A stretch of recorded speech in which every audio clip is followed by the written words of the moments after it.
وَلَقَدْ يَسَّرْنَا الْقُرْآنَ لِلذِّكْرِ فَهَلْ مِن مُّدَّكِرٍ۔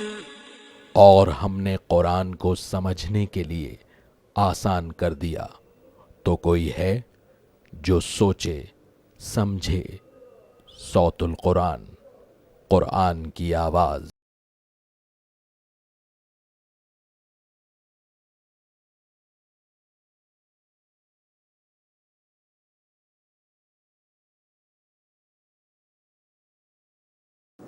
نحمده ونصلی علی رسولہ الکریم، اما بعد فاعوذ باللہ من الشیطان الرجیم، بسم اللہ الرحمن الرحیم۔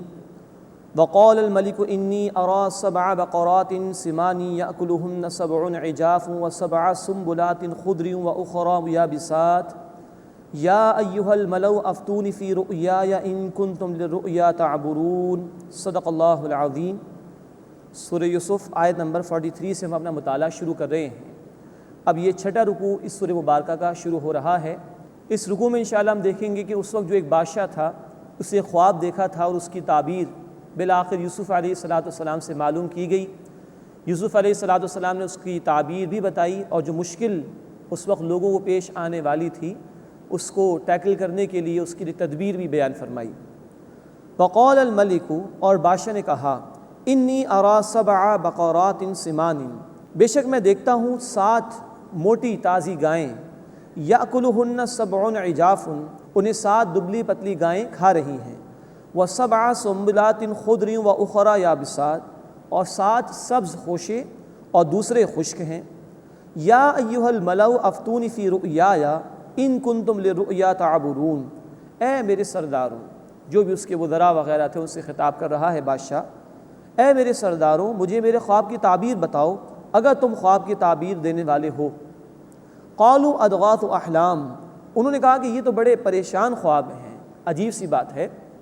وما نحن بتأویل الاحلام بعالمین، اور ہم ایسے خوابوں کی تعبیر جاننے والے نہیں ہیں۔ وقال الذی نجا منہما، اور وہ جو ان دونوں میں سے بچا تھا۔ اب وہ جو پچھلے رکوع میں ذکر آیا تھا 2 افراد کے خوابوں کی تعبیر کا، تو ایک کے متعلق یوسف علیہ السلام نے کہا تھا کہ وہ بچ جائے گا سزا سے، معاف کر دیا جائے گا، اور دوسرے کے متعلق طے ہو گیا تھا کہ اس کو سولی دی جائے گی، وہ اپنے جرم کی سزا برداشت کرے گا۔ اب یہ وہ شخص کا ذکر آ رہا ہے کہ جو بچ گیا تھا، جس سے یوسف علیہ السلام نے کہا تھا کہ بھائی تم جب جانا اپنے مالک کے سامنے تو میرا ذکر کر دینا، یعنی بادشاہ کے سامنے۔ وقال الذی نجا منہما، اور وہ جو ان دونوں میں سے بچا تھا، وادکر بعد امۃ، اور اسے ایک مدت کے بعد یاد آیا کہ اچھا یوسف نے مجھے ایک بات کہی تھی کہنے کے لیے، اور یہ بھی اسے یاد آیا کہ یوسف نے ہی مجھے تعبیر بتائی تھی، تو کیوں نہ اس خواب کی تعبیر بھی یوسف سے جا کے معلوم کی جائے علیہ السلام۔ انا انبئکم بتأویلہ فارسلون، اس سے کہا میں تمہیں اس کی تعبیر بتاؤں گا، سو تم مجھے بھیج دو۔ یہ شخص آ گیا قید خانے میں، اور آتے ہی کوئی معافی تلافی نہیں، کوئی شکریہ ادا کرنے کی بھی نوبت نہیں آئی، براہ راست اپنے مطلب کی بات کرنا شروع کر دی۔ یوسف ایھا الصدیق، یوسف اے بڑے سچے۔ اب یہ نوٹ کیجئے، یہ کردار کی گواہی یوسف علیہ السلام کی، کہ قید میں تھوڑا عرصہ ایک شخص رہا لیکن کردار اتنا عمدہ ہے یوسف علیہ السلام کا، وہ کہہ رہے ایھا الصدیق، اے سچے، اے بڑے سچے۔ افتنا فی 7 بقرات سمان، ہمیں بتاؤ، یعنی تعبیر بتا دو، 7 موٹی تازی گائیں، یأکلہن 7 عجاف، انہیں کھا رہی ہیں 7 دبلی پتلی گائیں، و7 سنبلات خضر واخرى یابسات، اور 7 خوشے سبز ہیں، لعلی ارجع الی الناس، تاکہ میں لوگوں کے پاس لوٹ کر جاؤں، لعلہم یعلمون، تاکہ وہ جان لیں۔ مرادی کہ یہ شخص یہ کہنا چاہ رہا ہے کہ یوسف، نمبر 1 تو آپ ہمیں تعبیر بتا دیجئے اس کی، اور میں جا کے لوگوں کو بتاؤں کہ تعبیر بھی کیا ہے، اور آپ کی قدر و منزلت بھی، آپ کا مقام بھی ان کے سامنے بیان کر دوں۔ اب نوٹ فرمائیے کہ سورہ یوسف میں مختلف کردار ہیں جو ہمارے سامنے آ رہے ہیں۔ ایک کردار یوسف علیہ السلام کے بھائیوں کا ہمارے سامنے آ چکا، ایک کردار وہ زلیخا جو عزیز مصر کی بیوی تھی اس کا آ چکا، ایک کردار اس وقت کی جو بیگمات تھی بڑے گھرانوں کی ان کا آ چکا، اب یہ کردار ہے ناشکری، اور اس کی کوئی معافی بھی طلب نہیں کی۔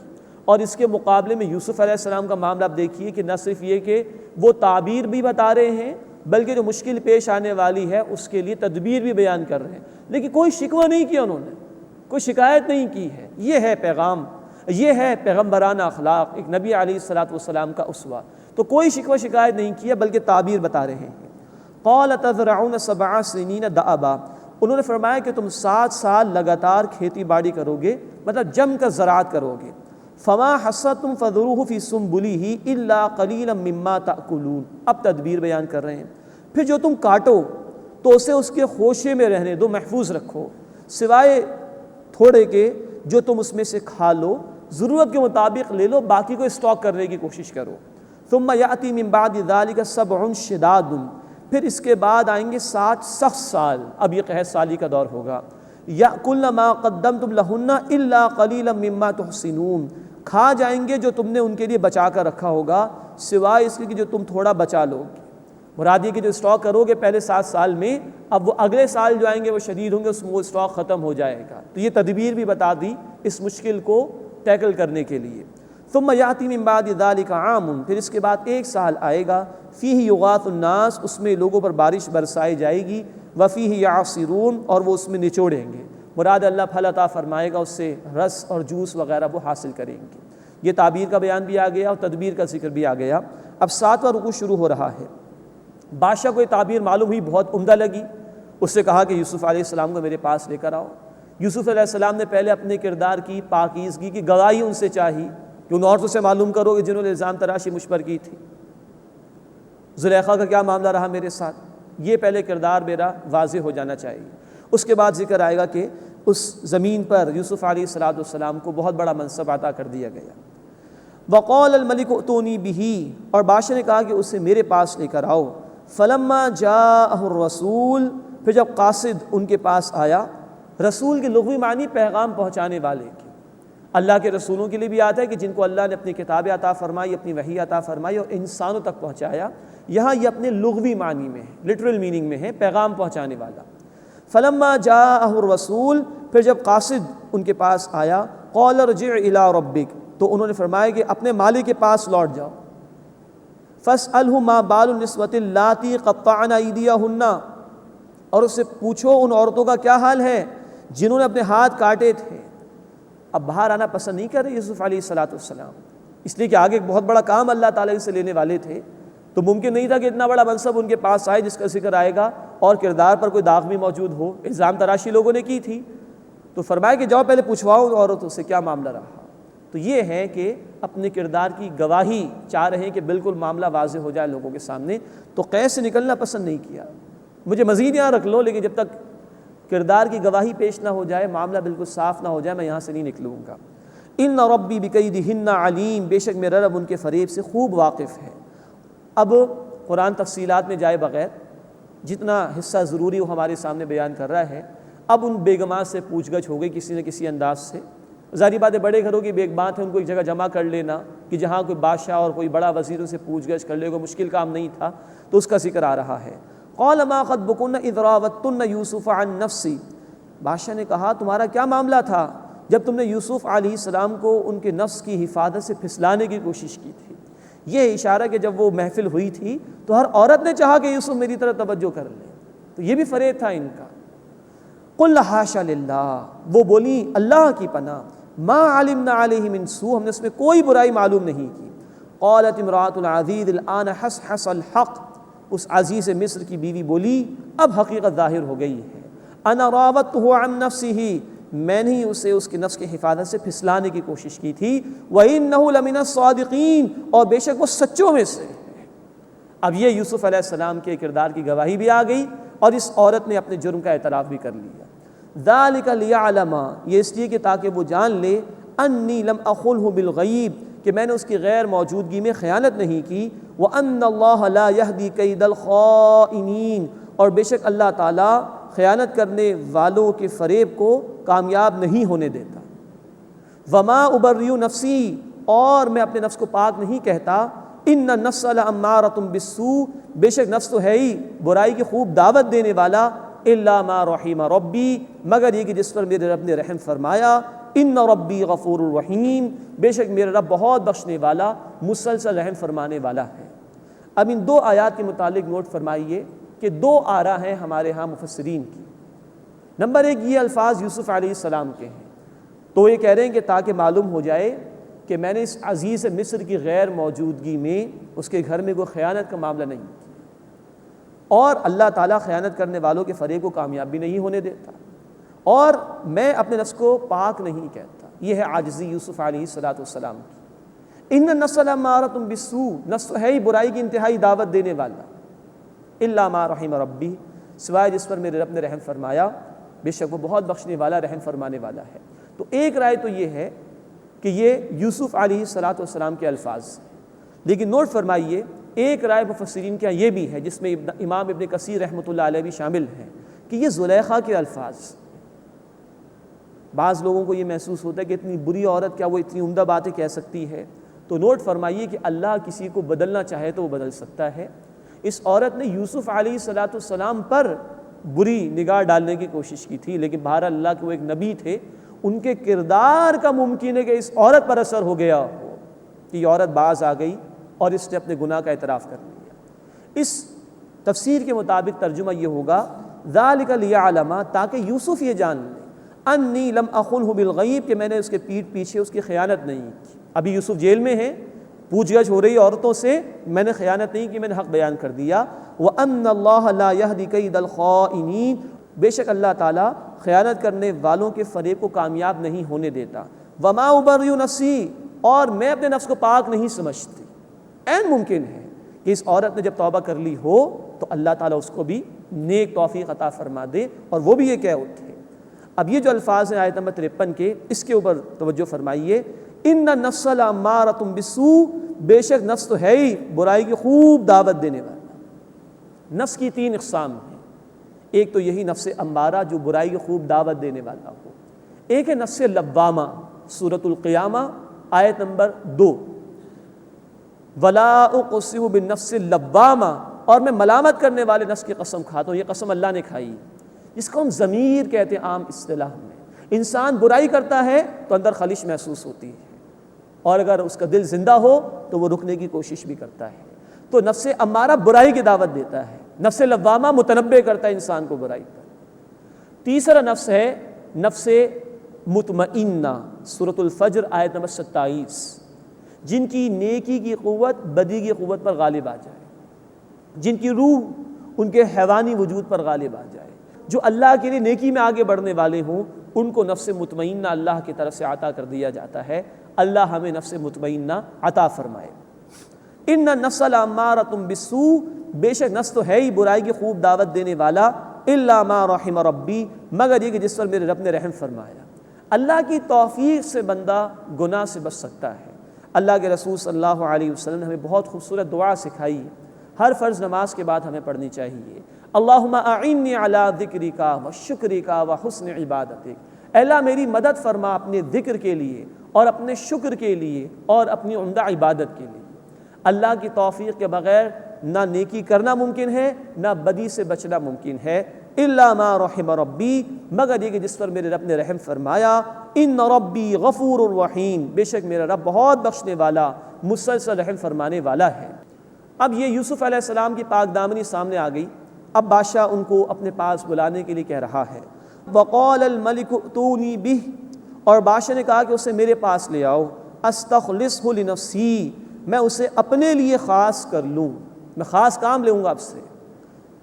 فلما کلمہ، پھر جب بادشاہ نے یوسف علیہ السلام سے گفتگو کی، قال انک الیوم لدینا مکین امین، تو اس نے کہا کہ بے شک آپ آج ہمارے ہاں باوقار اور امین ہیں۔ یعنی کہ بادشاہ بھی ان کے کردار کا اعتراف کر رہا ہے اور ان کو آفر کر رہا ہے کہ میں بہت بڑا منصب آپ کو دینے والا ہوں، آپ کی بہت بڑی قدر و قیمت ہے ہماری نگاہوں میں۔ قال اجعلنی علی خزائن الارض، یوسف علیہ السلام نے کہا کہ مجھے زمین کے خزانوں پر مقرر کر دو۔ انی حفیظ علیم، بے شک میں حفاظت کرنے والا ہوں، علم رکھنے والا بھی ہوں۔ وکذالک مکننا لیوسف فی الارض، اور اسی طرح ہم نے یوسف علیہ السلام کو زمین میں قدرت عطا کر دی۔ یتبوأ منہا حیث یشاء، وہ اس میں جہاں چاہتے رہتے۔ نصیب برحمتنا من نشاء، ہم جس کو چاہتے ہیں اپنی رحمت عطا فرماتے ہیں۔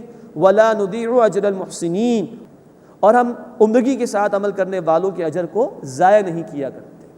اب یہاں نوٹ فرمائیے کہ بادشاہ نے ایک بہت بڑا منصب یوسف علیہ السلام کو دے دیا۔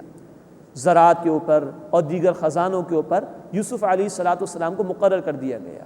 یوسف علیہ السلام نے کہا کہ مجھے مقرر کر دو۔ بعض لوگوں کو غلط فہمی ہوئی ہے کہ کیا وہ بادشاہ چاہتے تھے، کیا وہ کوئی منصب چاہتے تھے؟ تو نوٹ فرمائیے، ہم دیکھ چکے تھوڑی سی دیر کے لیے جو قید میں ان کے ساتھی تھے، ان کے سامنے بھی پورے دین کی دعوت رکھ دی یوسف علیہ السلام نے۔ تو کیسے ممکن ہے کہ اللہ کا ایک نبی کوئی ذاتی معاملات کے لیے اختیار مانگتا ہو؟ یوسف علیہ السلام کو توقع تھی یقیناً اس بات کی کہ جب اختیار مجھے ملے گا تو اس اختیار کو میں اللہ کے دین کے لیے استعمال کروں گا، اور دین چاہتا ہے کہ اختیار استعمال کیا جائے تاکہ دین کے تمام احکامات پر عمل ہو۔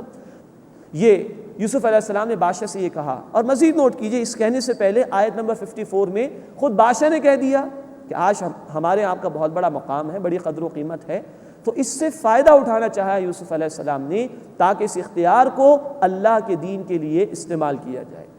نوٹ فرمائیے کہ بعض احادیث میں ذکر ہے اس بات کا کہ جو خود سے عہدہ مانگے گا ہم اس کو عہدہ نہیں دیں گے۔ یہ بات اس کے خلاف نہیں ہے۔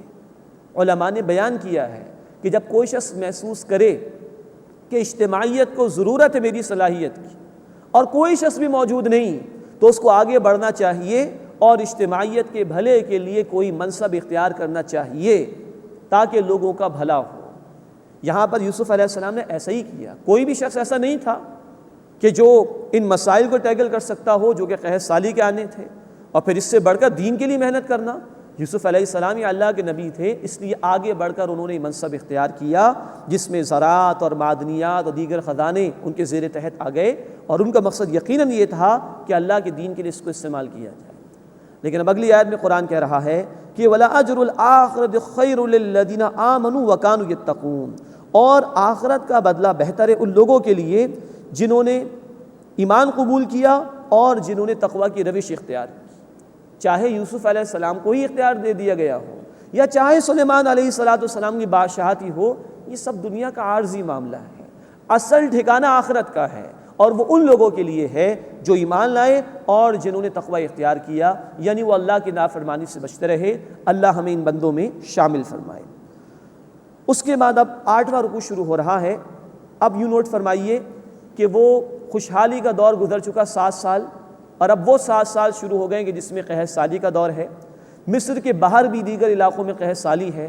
کنعان کے علاقے میں یعقوب علیہ السلام اور ان کے بیٹے تھے، وہاں پر بھی قحط سالی کا معاملہ تھا، وہاں پر بھی پرابلمز آ گئی تھی غذا کے حوالے سے، غلے کے حوالے سے۔ تو اب یہ بھائی آئے ہیں مصر میں، اور کیونکہ خزانوں پر مقرر کیے گئے تھے یوسف علیہ السلام، تو اب یہ بھائی یوسف علیہ السلام کے سامنے آئیں گے اور اسے درخواست کریں گے کہ ہمیں آپ غلہ دیجیے۔ یہ مکالمہ ہے جو اس رکوع میں انشاءاللہ تعالی آئے گا۔ وَجَاءَ إِخْوَةُ یوسف، اور یوسف علیہ السلام کے بھائی آئے، فَدَخَلُوا عَلَيْهِ، پھر ان کے سامنے پیش ہوئے، فَعَرَفَهُمْ وَهُمْ لَهُ مُنْكِرُونَ، تو یوسف علیہ السلام نے انہیں پہچان لیا اور وہ ان کو نہیں پہچانے۔ وَلَمَّا جَهَّزَهُمْ بِجِهَازِهِمْ، اور جب ان کا سامان تیار کرا دیا، قَالَ ائْتُونِي بِأَخٍ لَكُم مِّنْ أَبِيكُمْ، تو کہا کہ اپنے بھائی کو میرے پاس لاؤ جو تمہارے والد کی طرف سے ہے۔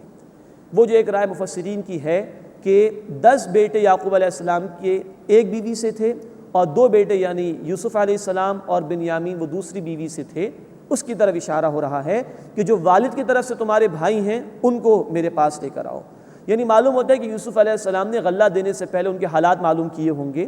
ظاہری بات ہے کہ جب اس طرح کے کرائسس ہوں تو خوب چھان بین کرنے کے بعد ہی کوئی چیز کسی کو دی جاتی ہے، تو ان حالات میں بھائی کا ذکر بھی انہوں نے کیا ہوگا، والد کا بھی ذکر کیا ہوگا۔ لیکن بہرحال یوسف علیہ السلام کو تو بھائی کا علم تھا ہی۔ ان سے پوچھنے کے بعد کہہ رہے ہیں کہ جو تمہارے بھائی ہیں والد صاحب کی طرف سے ان کو بھی لے کر آنا۔ الا ترون انی اوفی الکیل وانا خیر المنزلین، کیا تم نہیں دیکھتے کہ میں پیمانہ پورا بھر کر دیتا ہوں اور میں بہترین مہمان نواز ہوں۔ فإن لم تأتونی بہ، پھر اگر تم اس بھائی کو میرے پاس نہیں لائے، فلا کیل لکم عندی، تو تمہارے لیے میرے پاس کوئی ناپ نہیں ہوگا، مراد کوئی غلہ نہیں دیا جائے گا۔ ولا تقربون، اور میرے قریب نہ آنا۔ اب یہ آئندہ کے لیے کہہ دیا کہ بھائی کو لے کر آنا۔ قالوا سنراود عنہ اباہ وانا لفاعلون، وہ بولے ہم اس کے متعلق اس کے والد سے خواہش کریں گے اور ہمیں یہ کام ضرور کرنا ہے۔ اب یہاں دیکھیے ذرا تلخی کا معاملہ ہے، اس کے والد سے کہیں گے، بھائی تمہارے بھی تو والد ہیں، کہہ رہے نہیں اس کے والد سے کہیں گے۔ تو یہ اس واقعے میں آپ دیکھیے کہ شخصیات ہیں، کردار ہیں جو اللہ تعالیٰ نے بیان کیے ہیں۔ اور ہر سوسائٹی میں ایسے کردار ہمیں مل سکتے ہیں. تو یوں رہنمائی ہے ہر دور کے لوگوں کے لیے ان واقعات میں. قالوا سنراود عنہ اباہ وانا لفاعلون، وہ بولے ہم اس کے متعلق اس کے والد سے خواہش کریں گے اور ہمیں یہ کام ضرور کرنا ہے. وقال لفتیانہ، اور انہوں نے یعنی یوسف علیہ السلام نے اپنے خدمت گاروں سے کہا اجعلوا بضاعتهم فی رحالہم، ان کی پونجی ان کے بوروں میں رکھ دو، یعنی غلے کے لیے جو انہوں نے پیسہ دیا ہے واپس ان کے بوروں میں رکھ دو. لعلہم یعرفونہا، شاید وہ اس کو معلوم کر لیں. اذا انقلبوا الی اہلہم، جب وہ لوٹے اپنے لوگوں کی طرف. لعلہم یرجعون، تاکہ پھر وہ لوٹ آئیں. مراد جب یہ دیکھیں گے کہ ہمارا پیسہ بھی واپس مل گیا، غلہ بھی خوب ملا، تو دوبارہ میرے پاس آئیں گے، اور امید ہے کہ پھر بھائی بھی ساتھ ہی آ جائے گا. فلما رجعوا الی ابیہم، بس جب وہ اپنے والد صاحب کی طرف لوٹے. قالوا یا ابانا منع منا الکیل، بولے ابا جان ہم سے تو غلہ روک دیا گیا ہے. اب یہ دیکھیے 10 بھائی گئے تھے، ایک ایک شخص کو ایک ایک اونٹ پر جتنا غلہ لادا جا سکتا تھا اتنا غلہ دیا جاتا تھا. تو 10 افراد 10 اونٹ کے بقدر غلہ لے کر آئے ہوں گے نا.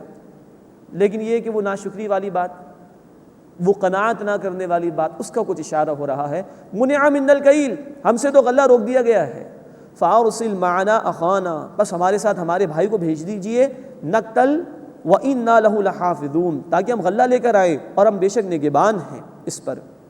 قال هل آمنكم علی، یعقوب علیہ السلام نے فرمایا کیا میں اس کے متعلق تمہارا اعتبار کر لوں؟ الا كما امنتكم على اخی من قبل، مگر اسی طرح جیسے اس سے پہلے میں نے اس کے بھائی کے متعلق تمہارا اعتبار کیا تھا. اب کیا چاہتے ہو کہ دوسرے بیٹے کو بھی کھو دوں؟ فاللہ خیر حافظا، سو اللہ بہترین نگہبان ہے. وہو ارحم الراحمین، اور وہ سب سے بہترین رحم فرمانے والا ہے. ولما فتحوا متاعهم، اور جب انہوں نے اپنا سامان کھولا. وجدوا بضاعتهم ردت الیہم، تو انہوں نے اپنی پونجی پائی، اپنا مال پایا جو واپس کر دیا گیا تھا انہیں. قالوا یا ابانا ما نبغی، وہ بولے ابا جان اور ہمیں کیا چاہیے؟ هذه بضاعتنا ردت الینا، یہ ہماری پونجی ہمیں لوٹا دی گئی ہے. ونمیر اہلنا، اور ہم اپنے گھر والوں کے لیے غلہ لائیں گے. ونحفظ اخانا، اور اپنے بھائی کی حفاظت کریں گے. ونزداد کیل بعیر، اور ایک اونٹ کا بوجھ زیادہ لیں گے. مراد ہے کہ اب ہم 11 جائیں گے تو ایک اونٹ کے بقدر جتنا غلہ ہوگا جو اس پر لادا جا سکتا ہو مزید لے کر آئیں گے. ذالک کیل یسیر، یہ جو ہم لے کر آئیں یہ بہت تھوڑا غلہ ہے. پھر دیکھیے ذرا ناشکری کا سا عنصر سامنے آ رہا ہے. 10 اونٹ کے اوپر لاد کر لائے ہو، اس ایک کے مقابلے میں کہہ رہے ہو کہ بہت تھوڑا ہے. قال لن ارسلہ معکم، یعقوب علیہ السلام نے فرمایا کہ میں اسے ہرگز تمہارے ساتھ نہیں بھیجوں گا. حتی تؤتونی موثقا من اللہ، یہاں تک کہ تم مجھے اللہ کا پختہ عہد دو. لتأتوننی بہ الا یحاط بکم، کہ تم اسے ضرور میرے پاس لے آؤ گے الا یہ کہ تمہیں گھیر لیا جائے، لیکن مجھے وعدہ دو. فلما آتوہ موثقہم، تو جب انہوں نے ان کو یعنی یعقوب علیہ السلام کو پختہ عہد دیا. قال اللہ علی ما نقول وکیل، تو انہوں نے فرمایا جو ہم کہہ رہے ہیں اس پر اللہ تعالیٰ نگہبان ہے. وقال، اور یعقوب علیہ السلام نے فرمایا یا بنی لا تدخلوا من باب واحد، اے میرے بیٹوں تم سب داخل نہیں ہونا ایک دروازے سے. وادخلوا من ابواب متفرقہ، بلکہ جدا جدا دروازوں سے داخل ہونا. وما اغنی عنکم من اللہ من شیء، اور میں تمہیں اللہ کی کسی بات سے بچا نہیں سکتا. اب یہ اسباب کے تحت ایک تدبیر بتائی یعقوب علیہ السلام نے بیٹوں کو کہ دیکھو تم تعداد میں 11 ہو جاؤ گے تو ایک ساتھ مصر کے دروازوں میں سے داخل نہ ہونا، علیحدہ علیحدہ داخل ہونا. ایسا نہ ہو کہ نظر لگ جائے، امکان ہے اس بات کا. کچھ لوگ دیکھیں کہ باہر سے لوگ آئیں اتنی تعداد کے اندر ہے تو کوئی سازش تو نہیں کر رہے، کوئی اس طرح کی غلط فہمی لوگوں کو پیدا ہو جائے یا کوئی حسد کرنے لگے تمہیں دیکھ کر. تو تدبیر بتا دی کہ ایک دروازے سے داخل مت ہونا بلکہ علیحدہ علیحدہ دروازوں سے داخل ہونا. مزید نوٹ فرمائی جہاں تک نظر لگنے کا معاملہ ہے، مسلم شریف کی روایت ہے اللہ کے رسول صلی اللہ علیہ وسلم نے فرمایا العین حق، نظر برحق ہے، اس کے اثرات ہو سکتے ہیں. اس سے بچنے کا طریقہ ہمیں بتایا گیا ہے جامع ترمذی کی حدیث میں. اللہ کے رسول صلی اللہ علیہ وسلم نے فرمایا کہ نظر کے شر سے بچنے کے لیے اور جنات کے شر سے بچنے کے لیے قرآن حکیم کی آخری 2 سورتیں پڑھنی چاہیے، یعنی قل اعوذ برب الفلق اور قل اعوذ برب الناس. وما اغنی عنکم من اللہ من شیء، اور میں تمہیں اللہ کی کسی بات سے بچا نہیں سکتا. ان الحکم الا للہ، حکم کا اختیار اللہ کو حاصل ہے. یہ الفاظ اسی سورہ مبارکہ میں آیت نمبر 40 میں بھی آ چکے ہیں، اور مزید آئیں سورۃ الانعام آیت نمبر 57 میں۔ ان الحکم الا للہ، حکم کا اختیار، قانون سازی کا اختیار، حلال قرار دینے یا حرام قرار دینے کا اختیار صرف اللہ کو حاصل ہے۔ یہ ہے لب لباب توحید کا، اور یہ ہمارے لیے انفرادی زندگی میں بھی ایک رہنما اصول ہے، اور سیاسی نظام میں بھی ایک بہت بڑا پرنسپل ہے کہ ہماری کوئی بھی قانون سازی ہو وہ اللہ کے احکامات کے تحت ہونی چاہیے۔ ان الحکم الا للہ، حکم کا اختیار صرف اللہ کے لیے ہے۔ علیہ توکلت، اسی پر میں نے بھروسہ کیا۔ وعلیہ فلیتوکل المتوکلون، اور چاہیے کہ توکل کرنے والے اسی اللہ پر توکل کریں۔ ولما دخلوا من حیث امرهم ابوہم، اور جب وہ داخل ہوئے جہاں سے ان کے والد نے انہیں حکم دیا تھا، ما کان یغنی عنہ من اللہ من شیء، وہ انہیں نہیں بچا سکتے تھے اللہ کے کسی بات سے، الا حاجۃ فی نفس یعقوب قضاها، مگر یعقوب علیہ السلام کے دل میں ایک احتیاط تھی تو وہ انہوں نے پوری کر لی۔ یعنی کہ اختیار تو اللہ تعالیٰ کا ہے، ٹھیک ہے، نظر تو نہیں لگی، کوئی حسد کا معاملہ تو نہیں ہوا، لیکن ابھی ذکر آ جائے گا کہ تمام بیٹے واپس نہیں آئیں گے، چھوٹا بھی وہیں رک جائے گا اور ایک بڑا بیٹا بھی وہیں رک جائے گا۔ تو بہرحال یعقوب علیہ السلام نے ایک احتیاط کی تھی، ہوا وہی کہ جو اللہ نے چاہا۔ وَإِنَّهُ لَذُو عِلْمٍ لِمَا عَلَّمْنَاهُ، اور بے شک وہ یعنی یعقوب علیہ السلام صاحب علم تھے اس کے جو ہم نے انہیں سکھایا تھا۔ وَلَٰكِنَّ أَكْثَرَ النَّاسِ لَا يَعْلَمُونَ، لیکن اکثر لوگ جانتے نہیں ہیں۔ اس کے بعد نواں رکوع اس سورہ مبارکہ کا شروع ہو رہا ہے۔ اس میں بھائیوں کی آمد کا ذکر ہے کہ اب وہ چھوٹے بھائی بنیامین کو لے کر یوسف علیہ السلام کے پاس آئے ہیں، اور پھر اللہ تعالیٰ نے ایک تدبیر بتائی تھی یوسف علیہ السلام کو، جس کے ذریعے سے انہوں نے بنیامین کو اپنے پاس ہی روک لیا تھا۔ وَلَمَّا دَخَلُوا عَلَىٰ يُوسُف، اور جب وہ پیش ہوئے یوسف علیہ السلام کے پاس، آوَىٰ إِلَيْهِ أَخَاهُ، تو انہوں نے اپنے بھائی کو اپنے پاس جگہ دی۔ قَالَ إِنِّي أَنَا أَخُوكَ، فرمایا کہ بے شک میں تمہارا بھائی ہوں۔ فَلَا تَبْتَئِسْ بِمَا كَانُوا يَعْمَلُونَ، تو جو کچھ وہ کرتے تھے اس پر غمگین مت ہو۔ اب یوسف علیہ السلام کو اندازہ ہوگا میرے ساتھ جو انہوں نے کیا ہے، تو اب میرے بعد تو یہ پھر بھی چھوٹا تھا، نہ جانے کیا کچھ ہوا ہوگا اس کے ساتھ، کتنا انہوں نے حسد کیا ہوگا، کتنا اس کو پریشان کیا ہوگا۔ اب یہ چھوٹے بھائی بنیامین کو تسلی دے رہے ہیں کہ پریشان مت ہو اور غمگین مت ہو اس پر جو وہ کرتے رہے، اور تمام حالات یوسف علیہ السلام نے بھائی کو بتا دیے ہوں گے۔ فلما جہزہم بجہازہم، پھر جب ان کا سامان تیار کر دیا، جعل السقایۃ فی رحل اخی، تو اپنے بھائی کے سامان میں پینے کا پیالہ رکھ دیا۔ ثم اذن مؤذن ایھتها العیر، پھر ایک پکارنے والے نے اعلان کیا کہ اے قافلے والوں، انکم لسارقون، بے شک تم چور ہو۔ یعنی یوسف علیہ السلام نے فقط اتنا کیا کہ قیمتی پیالہ تھا جو پینے کے لیے بھی استعمال ہوتا ہوگا، اور آگے ذکر آ رہا ہے کہ وہ ناپنے کے لیے بھی استعمال ہوتا ہوگا، وہ چھوٹے بھائی کے سامان میں رکھوا دیا۔ اور اس کے بعد کچھ خادمین ہوں گے کہ جن کو بادشاہ کو کچھ پلانا ہوگا اس پیالے کے اندر، انہوں نے تلاش کیا ہوگا تو نہیں ملا ہوگا، تو ادھر ادھر جب خادمین نے دیکھا ہوگا تو یہی یوسف علیہ السلام کے بھائی نظر آئے ہوں گے، ان کو شبہ ہو گیا تو پکار اٹھے، انکم لسارقون، بے شک تم تو چور ہو۔ قالوا واقبلوا علیہم ماذا تفقدون، وہ بھائی ان کی طرف منہ کر کے بولے کیا ہے جو تم کھو بیٹھے ہو۔ قالوا نفقد صواع الملک، انہوں نے کہا کہ ہم بادشاہ کا پیمانہ نہیں پاتے۔ مفسرین نے لکھا ہے کہ یہ جو پیالہ تھا بڑا قیمتی تھا، پینے کے لیے بھی استعمال ہوتا تھا اور پیمائش کے لیے بھی استعمال ہوتا تھا۔ وَلِمَنْ جَاءَ بِهِ حِمْلُ بَعِيرٍ، اور جو کوئی وہ لے کر آئے گا اس کے لیے ایک اونٹ کے برابر بوجھ ہوگا، یعنی ایک اونٹ پر غلہ لاد کر اسے دیا جائے گا۔ وَأَنَا بِهِ زَعِيمٌ، اور کہنے والے نے کہا کہ میں اس کا ضامن ہوں۔ قَالُوا تَاللَّهِ، انہوں نے کہا کہ اللہ کی قسم، لَقَدْ عَلِمْتُم مَّا جِئْنَا لِنُفْسِدَ فِي الْأَرْضِ، تم خوب جانتے ہو ہم اس لیے نہیں آئے کہ زمین میں فساد مچائیں۔ وَمَا كُنَّا سَارِقِينَ، اور ہم چور نہیں ہیں۔ قَالُوا فَمَا جَزَاؤُهُ إِن كُنتُمْ كَاذِبِينَ، انہوں نے کہا کہ اگر تم جھوٹے نکلے تو پھر کیا سزا ہوگی۔ اب یہ نیچرلی سب کچھ ہو رہا ہے، غور کیجئے۔ قَالُوا جَزَاؤُهُ مَن وُجِدَ فِي رَحْلِهِ فَهُوَ جَزَاؤُهُ، کہنے لگے اس کی سزا یہ ہے کہ جس کے سامان میں وہ پایا جائے بس وہی اس کا بدلہ ہے۔ یہ ابراہیم علیہ السلام کی شریعت کے مطابق فیصلہ تھا کہ جب کوئی چور کسی کے چوری کرتا تھا اور پکڑا جاتا تھا تو جس کے یہاں چوری کی گئی تھی اسی کے حوالے کر دیا جائے، اسی کے حوالے کر دیا جاتا تھا، اور وہ اسی کے کچھ عرصے تک رہتا تھا۔ تو انہوں نے کہا کہ جس کے مال میں پایا جائے گا وہی اس کا بدلہ، اس کو روک لینا۔ کذالک نجزی الظالمین، اسی طرح ہم بے انصاف لوگوں کو سزا دیتے ہیں۔ فبدا بأوعیتہم قبل وعاء اخی، بس ان کے بوروں سے تلاش کرنا شروع کیا اپنے بھائی یعنی بنیامین کے بورے سے پہلے۔ ثم استخرجها من وعاء اخی، پھر اس کو اپنے بھائی کے بورے سے نکال لیا۔ کذالک کدنا لیوسف، اسی طرح ہم نے یوسف علیہ السلام کے لیے تدبیر کی۔ ان تین الفاظ میں ہمارے ایمان کی حفاظت ہو گئی۔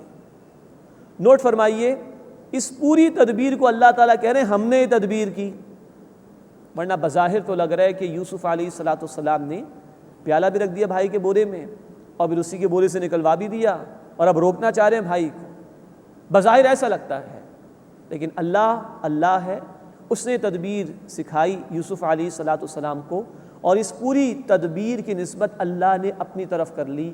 تو کسی شخص کے لیے کوئی حق نہیں کہ وہ انگلی اٹھانے کی بھی کوشش کرے یوسف علیہ السلام کی ذات مبارکہ پر۔ ہوا صرف یہ کہ ایک پیالہ انہوں نے رکھا ہے بس بھائی کے بورے میں، باقی خدمت گاروں نے خود تلاش کرنا چاہا، نہیں ملا تو خود ہی اعلان کیا۔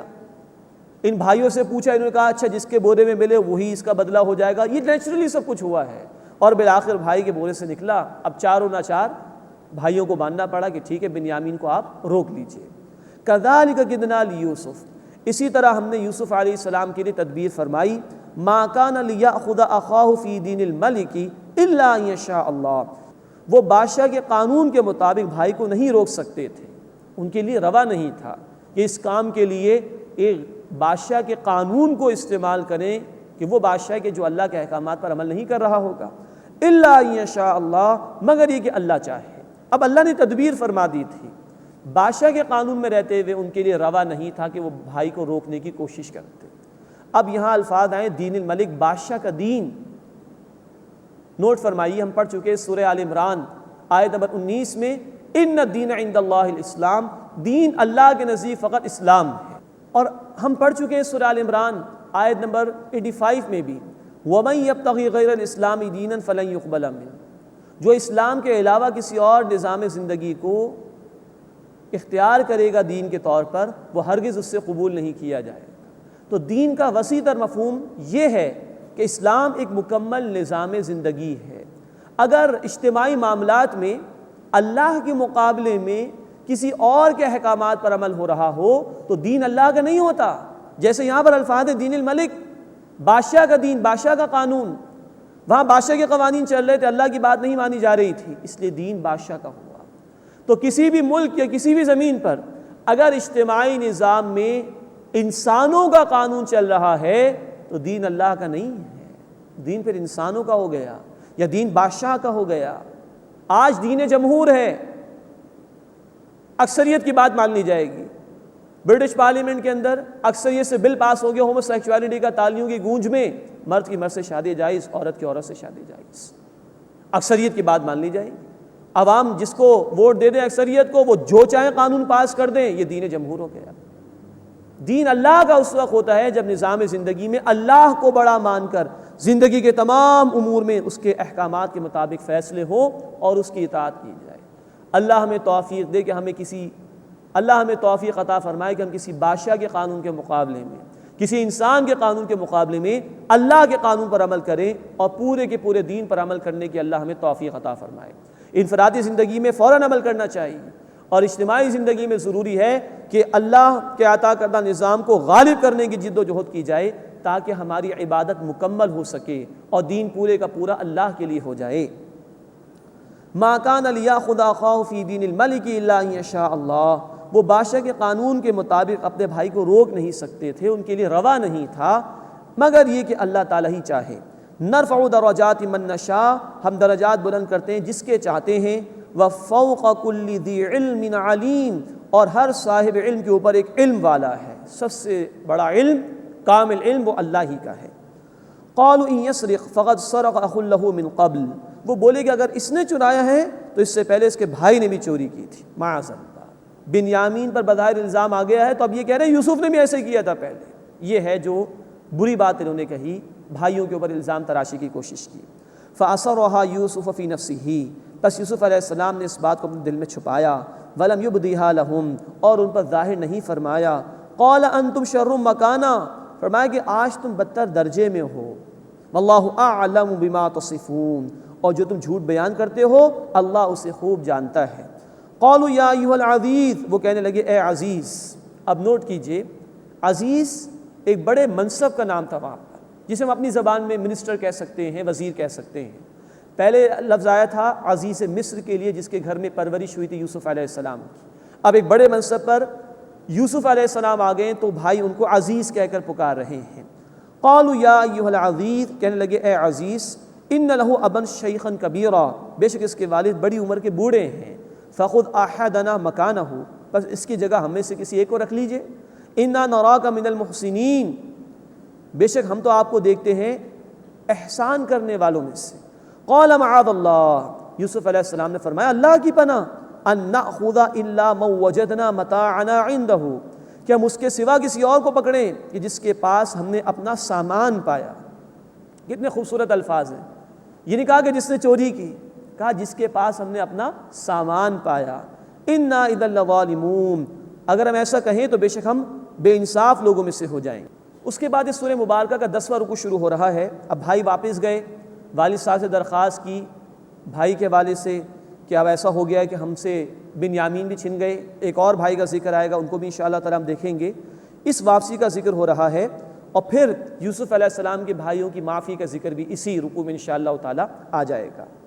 فَلَمَّا اسْتَيْأَسُوا مِنْهُ خَلَصُوا نَجِيًّا، پھر جب وہ ان سے یعنی یوسف علیہ السلام سے مایوس ہو گئے تو مشورہ کرنے لگے اکیلے ہو کر، تنہائی میں بیٹھ کر ایک دوسرے سے مشورہ ہو رہا ہے۔ قال کبیرہم، ان کے بڑے بھائی نے کہا، مفسرین نے نقل کیا یہ وہی بڑا بھائی ہے جس نے اس وقت کہا تھا کہ قتل نہ کرو، کسی کنویں میں ڈال دو، تو یہ بڑا بھائی ان کا یہودا ان کا نام بیان کیا گیا۔ الم تعلموا ان اباکم قد اخذ علیکم موثقا من اللہ، کیا تم جانتے نہیں کہ تمہارے والد صاحب نے تم سے اللہ کا پختہ عہد لیا تھا؟ ومن قبل ما فرطتم فی یوسف، اور اس سے قبل تم نے جو زیادتی کی یوسف علیہ السلام کے بارے میں، فلن ابرح الارض حتى اذن لی ابی او یحکم اللہ لی، بس میں ہرگز نہیں ٹلوں گا یہاں سے یہاں تک کہ میرے والد صاحب مجھے اجازت دے دیں یا میرا اللہ کوئی تدبیر فرما دے۔ وَهُوَ خَيْرُ الْحَاكِمِينَ، اور وہ سب سے بہتر فیصلہ فرمانے والا ہے۔ ارجعوا إِلَىٰ أَبِيكُمْ، تم اپنے والد صاحب کی طرف لوٹ جاؤ۔ فَقُولُوا، بس کہو، یا ابانا إِنَّ ابْنَكَ سَرَقَ، اے ہمارے ابا جان آپ کے بیٹے نے چوری کی۔ وَمَا شَهِدْنَا إِلَّا بِمَا عَلِمْنَا، اور ہم نے وہی گواہی دی جو بات ہمیں معلوم تھی۔ وَمَا كُنَّا لِلْغَيْبِ حَافِظِينَ، اور ہم غیب کے نگہبان نہیں تھے۔ وَاسْأَلِ الْقَرْيَةَ الَّتِي كُنَّا فِيهَا، اور آپ پوچھ لیجئے اس بستی سے جس میں ہم تھے۔ وَالْعِيرَ الَّتِي أَقْبَلْنَا فِيهَا، اور اس قافلے سے پوچھ لیجئے جس میں ہم آئے ہیں۔ وَإِنَّا لَصَادِقُونَ، اور بے شک ہم سچے ہیں۔ قَالَ بَلْ سَوَّلَتْ لَكُمْ أَنفُسُكُمْ أَمْرًا، یعقوب علیہ السلام نے فرمایا نہیں، بلکہ تمہارے دل نے تمہارے لیے ایک بات بنا لی ہے۔ فَصَبْرٌ جَمِيلٌ، اور صبر ہی عمدہ ہے۔ پھر دیکھیے ان کا صبر، ان کی استقامت۔ عسى اللہ ان یأتینی بہم جمیعا، قریب ہے کہ اللہ ان سب کو میرے پاس لے آئے۔ یوسف بھی وہیں ہے، بنیامین بھی وہیں ہے، اور ایک بڑا بھائی بھی رک چکا ہے۔ انہ هو العلیم الحکیم، بے شک وہ سب کچھ جاننے والا، حکمت والا ہے۔